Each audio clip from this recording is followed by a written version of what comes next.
It started becoming very clear to me that this William Ruto was not a genuine man. He had conned us, he was deceptive, and he's a businessman, and he's not interested in the country. And yet, Mr. Gachagua, you stayed and then got impeached, and it is only after your impeachment that you started to speak out about all of these things, about organizing meetings. I spoke before.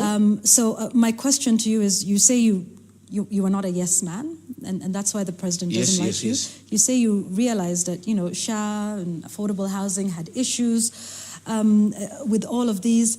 Were you ever going to say some of these things before you were impeached? Yes.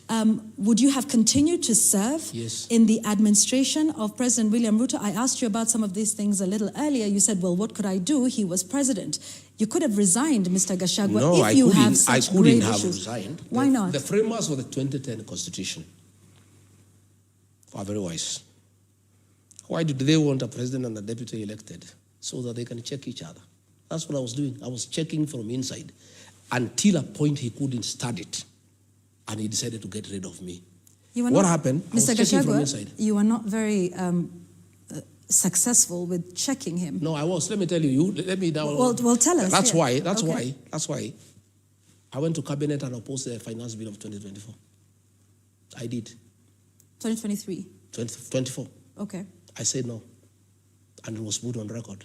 And he was mad with me. And I went in public meetings asking the MPs to listen to the ground. It was a way of checking. Because when you are deputy president and there's a finance bill, and when people ask me, what do you think about this finance bill? I say, listen to the ground. The people did not want it. I told the MPs, listen to the ground. And the president was mad with me. Finally, when it came to cabinet, I went and opposed the demolitions and evictions of Nairobi River. If you remember, it was one of the charges in the Senate against me. I opposed when I was deputy president. I did not oppose when I left office, Yvonne. I opposed when I was in office. And it was a charge of insubordinating the president because of saying no. Our manifesto was clear that we shall never carry out demolitions and evictions until we have settled the people. Okay. When the Gen Z protests came, Yvonne, I want to put it on record so that we are speaking from the same page. I opposed abductions and killings. And when the president insisted, and our kids were shot and killed on June 25th, 2024, on the 26th of June, as deputy president, I called a press conference in Mombasa and castigated President William Ruto and the Director of National Intelligence Service for abductions and extrajudicial killings. I am not doing it because I'm outside, Yvonne. I was doing it from inside. And that is why the president now could not stand it anymore. In fact, it's after my press conference on June 26th is when he made a decision he must get rid of me. And it took him about 4 months. He started putting things into motion. And I told the president, I think it was on June 22nd, when I saw the operation order, what had been planned, the killings, the abductions, I went and I said, Mr. President, I am a parent, you are a parent. I have 2 young boys, you have young children.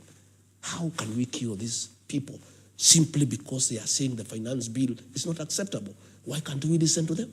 He said, my friend, you are in government, you do what we are saying. So the subsequent meeting for National Security Council, I was not invited because I would have opposed the operation.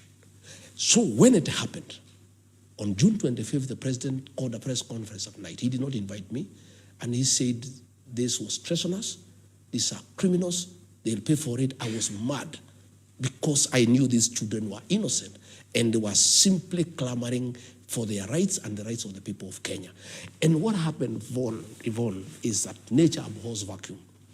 The minute the president captured parliament, the minute he compromised Raila Odinga, there was nobody else to speak for the people of Kenya. And since nature abhors vacuum, the Gen Z just came up because that's the way nature operates, and they started speaking for the people of Kenya. So I made a decision. I flew to Mombasa.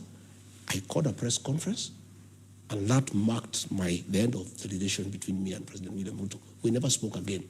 We just pretend we are speaking, but we never met one-to-one. We never spoke on telephone. We were speaking on messages until the day I left office. So you cannot say, Yvonne, that I spoke because I left. I started speaking. For 1 year, I was speaking from inside.